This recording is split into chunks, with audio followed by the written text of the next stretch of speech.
Beliau itu seorang advokat yang bukan saja pintar, tapi berkarakter.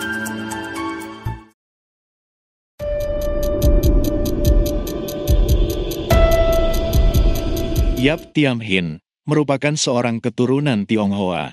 Ia lahir di Kutaraja, Aceh, pada tanggal 25 Mei tahun 1913, anak sulung dari 3 bersaudara dari pasangan Yap Sin Eng dan Huan Ching Nio. Yap dibesarkan di lingkungan perkebunan yang sangat feodalistik. Keluarganya termasuk keturunan cabang atas, yaitu golongan baba bangsawan masa pemerintahan Hindia Belanda.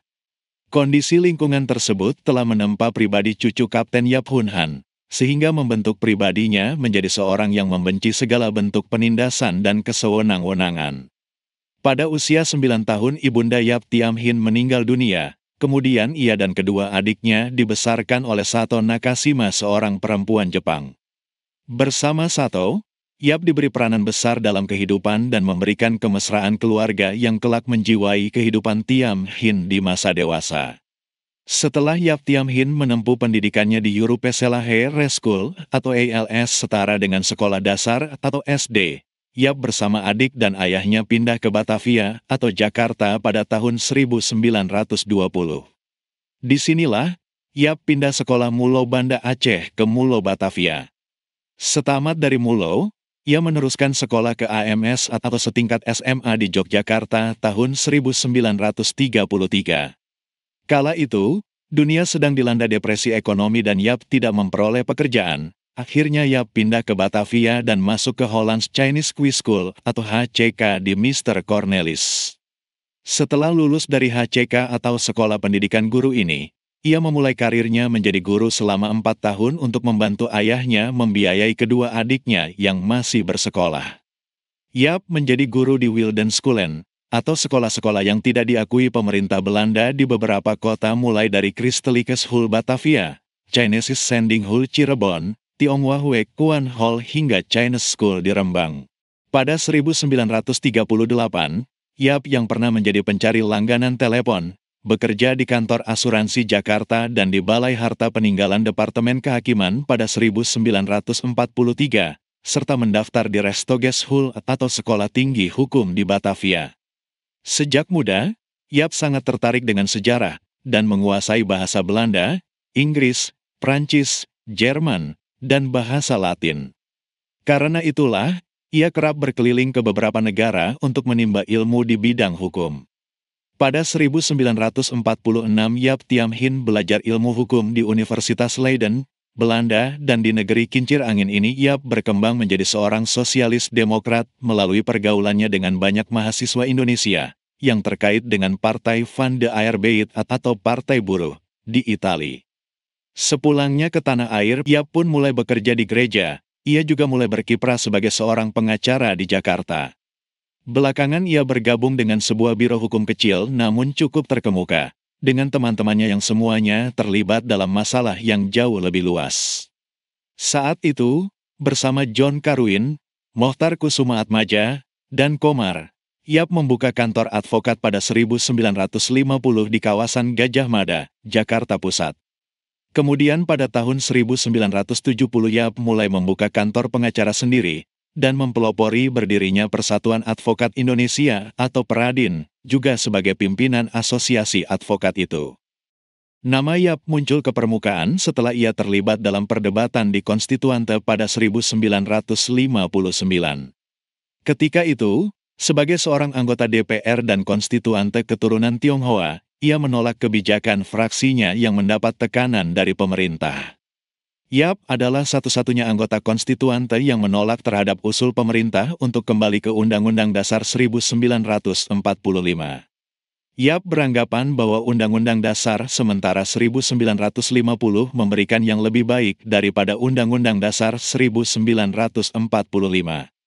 Menurutnya, Undang-Undang Dasar 1945 berpotensi membatasi hak berpikir, berbicara, menulis, mendirikan organisasi, hingga mengadakan pertemuan umum. Selain itu keberadaan pasal 6 menyatakan, konsep kepresidenan yang terlalu kuat, juga hal ini menunjukkan sifat diskriminatif dari Undang-Undang Dasar 1945 sebelum amandemen. Dalam rangka memperkuat perlawanannya terhadap penindasan dan tindakan diskriminatif yang dialami etnis Tionghoa, Yap ikut mendirikan Baperki, suatu organisasi massa yang mulanya didirikan untuk memperjuangkan kepentingan politik orang-orang Cina. Namun, terjadi perbedaan paham politik antara Yap Tiam-hin dengan Xiao Giokchan, juga merupakan salah satu tokoh Baperki saat itu. Yap menentang politik Xiao yang cenderung ke kiri-kirian, karena itu ia keluar dari organisasi tersebut. Selama menjadi pengacara, Yap pernah membela pedagang pasar Senen yang tempat usahanya digusur oleh pemilik gedung. Yap juga menjadi salah seorang pendiri Yayasan Lembaga Bantuan Hukum Indonesia atau YLBHI, bersama rekan lainnya termasuk Adnan Buyung Nasution, salah satu tokoh aktivis HAM kala itu. Beliau itu seorang advokat yang bukan saja pintar, tapi berkarakter, ya, mempunyai kepribadian yang kuat. Dan lebih dari itu, sangat juga baik hati, suka menolong orang yang miskin, orang yang susah.